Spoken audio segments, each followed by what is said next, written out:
जंगल में रहने वाले लोगों की आर्थिक और सामाजिक सुधार के लिए प्रयासरत है वनवासी कल्याण आश्रम। वनवासी कल्याण आश्रम वन व जंगल में रहने वाले लोगों की आर्थिक और सामाजिक सुधार के दिशा में लगातार काम कर रहे हैं। इस बारे में संस्था के सचिव कमल पुगलिया ने बताया कि ब्रिटिश काल से ही वन और पहाड़ी क्षेत्र में रहने वाले लोगों को पिछड़े और कमजोर बनाने की साजिश चली आ रही है।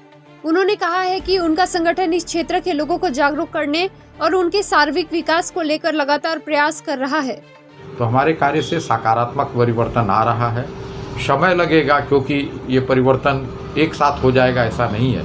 हमारे साधन सीमित हैं, फिर भी हमारे कार्यकर्ताओं का मनोबल बहुत ऊंचा है और हम निश्चित रूप से सफलता प्राप्त करेंगे। इसमें तो 21वीं शताब्दी में भी आखिर क्यों पिछड़ा पड़ा है? इसकी बड़ी बात है, देश आज़ादी के पहले जब यहाँ पर अंग्रेज़ों का शासन था तो एक भ्रम फैलाया गया उस समय की मीडिया के माध्यम से कि जो जनजाति क्षेत्र हैं वहाँ पर बहुत पिछड़ापन है, वो बहुत क्रूर हैं, जबकि सांस्कृतिक दृष्टि से वो आज भी समृद्ध हैं। आज भी गांव में हमारे यहाँ जो अतिथि देवो भव का उसका साक्षात दर्शन होता है वहाँ पे। तो एक ये भ्रम पैदा किया गया और इसके माध्यम से जो विदेश के लोग थे उन्होंने बड़े पैमाने पर उस क्षेत्र में काम किया और इनको अपने स्वधर्म से, इनकी अपनी मूल संस्कृति से काटा। किंतु जब इस समस्या को समझा गया तब काम शुरू हुआ। दूसरी बात उन्होंने एक की कि इनको जो जंगल का अधिकार प्राप्त था पहले, वो जंगल का अधिकार भी इनसे छीन लिया गया।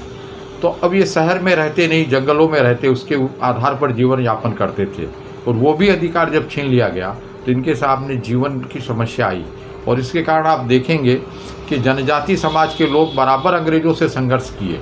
देश की आज़ादी 1857 में कहते हैं पहला हुआ, किंतु उससे पहले जो बलिदान हुआ भागलपुर के तिलका बाजी ने सबसे पहला बलिदान दिया, वो जनजाति समाज का था। तो इसी कारण जनजाति समाज निरंतर और विदेशी दास्ता से मुक्ति पाने के लिए संघर्ष करता रहा। आप लोग परंपरा रीति निवास के साथ विवाह कराते हैं, इसके बाद क्या आप लोग कभी बाद में जानना चाहे आप लोग कि उन लोगों का जो दाम्पत्य जीवन कैसा चल रहा है? बिल्कुल, हमारे कार्यकर्ता जाते हैं तो उनके घरों पर भोजन करते हैं, उनके यहाँ पे रुकते हैं, उनसे बराबर हमारा संपर्क है। हमारे ग्राम समितियाँ हैं, उन समितियों में वैसे वो कार्यकर्ता हैं। 3 साल पहले, कोरोना से पहले, हमने ऐसे लगभग 100-125 जोड़ों को फिर से बुलवाया था कि उनके साथ कैसा चल रहा है। एक दिन हम अपने आश्रम में रखे उनको, तो देखा कि उनका दाम्पत्य जीवन प्रयोग के तौर पर 100-125 को छांट के किसी एक शादी से 5, किसी से 10 ऐसे करके बुलाया था।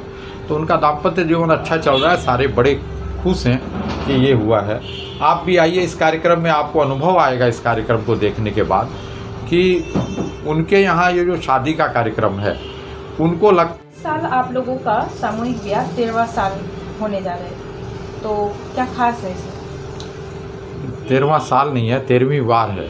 अच्छा। बीच में 1-2 साल हमने 2 साल कोरोना में नहीं किया और 1-2 बार अगर चुनाव का समय रहता है तो हम नहीं करते, उसका राजनीतिक मायने ना निकले, इसके लिए हम नहीं करते। इसलिए लगभग 18-19 साल पहले शुरू किया था, तो ये 13वीं बार हमारा सामूहिक विवाह का कार्यक्रम है। खास इस माने में है कि अब तक हम 101 जोड़ा करते थे, अभी 108 जोड़ों का कर रहे हैं। और इस विवाह में हम एक व्यक्ति का सम्मान कर रहे हैं जो इसी उत्तर बंगाल में जनजाति समाज का ही है और जो प्रिमेटिव ट्राइब्स हैं उनको पद्मश्री का सम्मान मिला है। पद्मश्री धनीराम टोटो, वो हमारे कार्यकर्ता भी हैं और उनको अपनी जनजाति की सुरक्षा के लिए, उनकी संस्कृति के लिए काम करते हैं, अपने कार्यकर्ता भी हैं वो, तो उनको उनका भी हम इस सामूहिक विवाह में सम्मान करेंगे। इस दिशा में अगर आप लोग स्वावलंबी बना रहे हैं उन लोगों को, तो क्या लगता है कि वो अपने इतने अभी तक स्वावलंबी बना नहीं है कि खुद पैसे से शादी ब्याह कर सके या फिर ऐसा कुछ? इसके 2 बात हैं। हमारे पूरे क्षेत्र में लगभग 19 पूर्णकालिक कार्यकर्ता हैं जो होल टाइमर हैं। तो वो पूर्णकालिक कार्यकर्ता गांव में भ्रमण करते हैं, तो उनको लगा कि एक बड़ी समस्या है, सामाजिक समस्या है। ये सामाजिक समस्या इस मायने में कि जनजाति समाज में जो विवाह का कार्यक्रम है, वो विवाह का कार्यक्रम बहुत खर्चीला होता है। सब लोगों को भोजन कराना, इसके बिना वो विवाह का कार्यक्रम उनका संपन्न नहीं होता। और उसके कारण उनको मान्यता नहीं मिलती शादी की। तो इसका जो दूसरे लोग हैं वो फ़ायदा उठाते हैं और दूसरी जगह शादी करवा करके उनको अपनी संस्कृति से काट देते हैं।